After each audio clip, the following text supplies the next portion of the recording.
Fire safety is real important. We always have to think about it when building a new home. Again, eco-friendly home here, where we're building a very tight home. We worry about air changes and other things. This happens to be a carbon monoxide detector. And again, real important to make sure that pollutants and other silent killers, are identified. That there's a host of things to talk about and plan for when you're building a home. Let's meet with Don Lucas. He's our local building inspector. He showed up today, and he's actually out walking around looking at some of the home and giving us some ideas. So let's go meet him. Hey, Don. How you doing? Hi, Dave. Good. Thank you for coming out. I'm doing well. I'm doing well. And yourself? Good, good, good. What do you see? Well, you look like you were scrutinizing something. Well, I was. The ledger attachment to the house. One of the issues that's been brought out in the codes issues recently is the ledger attachment to the house and how important it is. First off, that it's mechanically and structurally sound, and then secondly, that it's protected as time goes on. I see you have ice and water shield against the band joist itself. Right. And then you have the ledger, but right now the ledger is just nailed into the band joist. People have been hurt, people have been killed because of deck collapses. Right. So this is something that the code focuses on, and consequently we focus on when we come out and look at it. We always want to make sure you got a good attachment there, and then when you flash it, you got adequate protection. I see you have all pressure treated material and galvanized hangers. That's great. That's step number one. Step number two is to get that flashing on there and make sure that it's keeping it protected from the weather. You have to be aware you've got a north-facing exposure here, and you're going to get a lot of wind-driven rain with the northern wind. So it's not just a vertical seal that you're looking for. You're looking for a horizontal seal because that wind-driven rain can really penetrate, push right through, up and around flashings and all. So you want to pay particular attention in this area. Certainly. I like the double layer of insulation over the air barrier. It's going to be a real tight house. Really tight house. Staggered joints.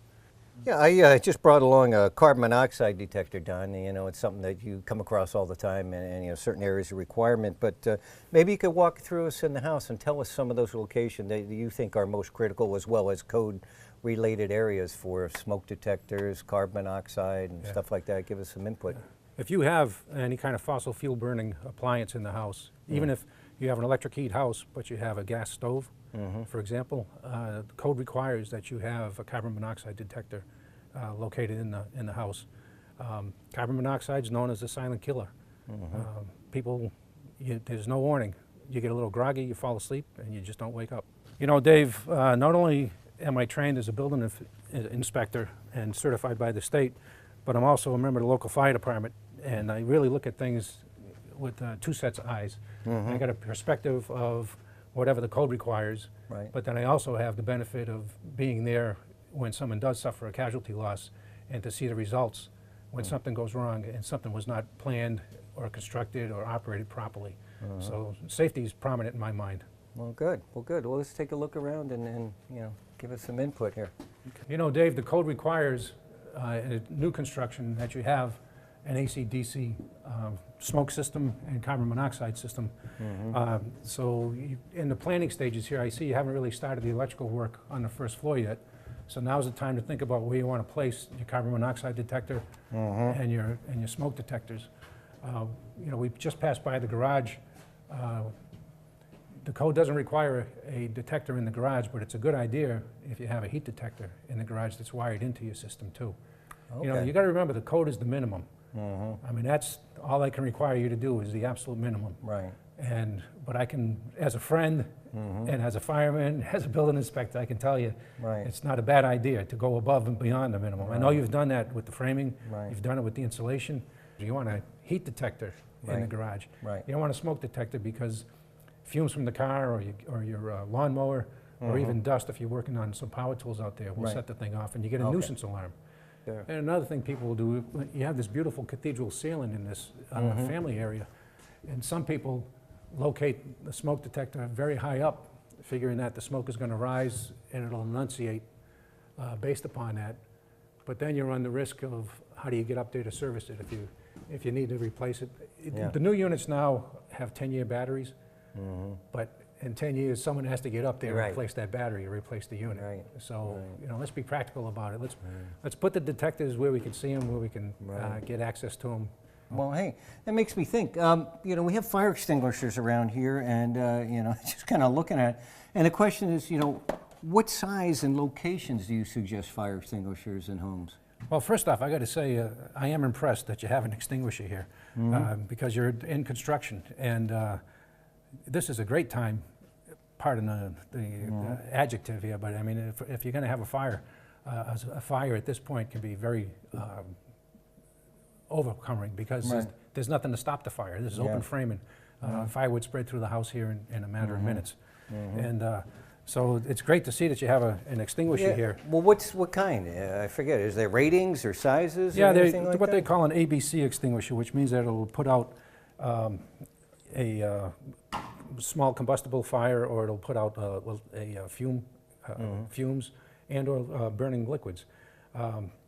You know, it's not a bad idea to have a couple of these throughout the house. As far as location, some of the traditional places are under the kitchen sink, in the stairwell to the basement. Someplace you open the door and it's right there, so everybody knows where it is.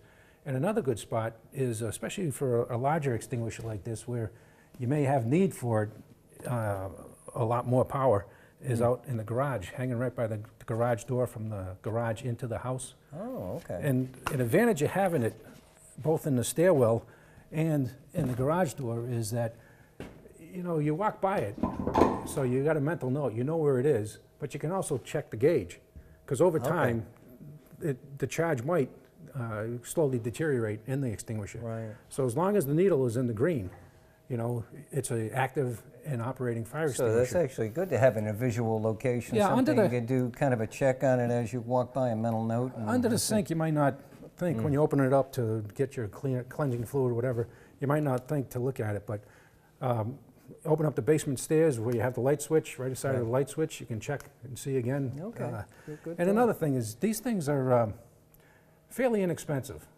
and it's not a bad idea to buy one to practice.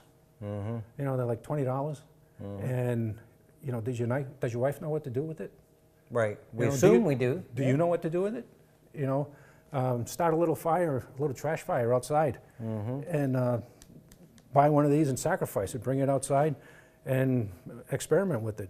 Pull the pin, play it towards the bottom of the fire, and have some luck. You know, have some practice putting the fire out. Right. That was good information, Don. Is there any other things you want to send out to the audience there? You know, to remind them, safety issues, fall protection, any little things? Well, plan safety. When you're building your house, plan safety. Figure out your smoke and carbon monoxide detector locations. Fire extinguishers are not required by the code, but it's not a bad idea. Fire sprinklers, not required by the code at this time, but again, a terrific idea. Be safe, put some thought into it. You know, remember that the code is the minimum. If somebody tells you they're building to the code, they're just building the least that they can get by. Right. You know, the code's the minimum. That's you got to do better than the code. If you want to be happy, you want to be healthy, you want to be warm, you got to do better than the code. Well, great. Well, thank you, Don. I appreciate Thank your you. time. That was awesome information. That was great of Don to show up here and kind of walk through and show us some locations and tidbits that we have to think about on safety information. Great stuff. So again, always work with a professional, always get this stuff laid out, so when it comes to the building inspector, he doesn't necessarily have to flag it. You've done the right thing and has it all designed in. So again, great. Hey, on our next episode, we're going to talk about wall construction. You know, we saw some beginning segments about how we planned on building and doing that. Now we could kind of follow through. Okay, we're putting the insulation on the walls, we're covering with a covering like plywood, and getting it ready for siding. So stay tuned.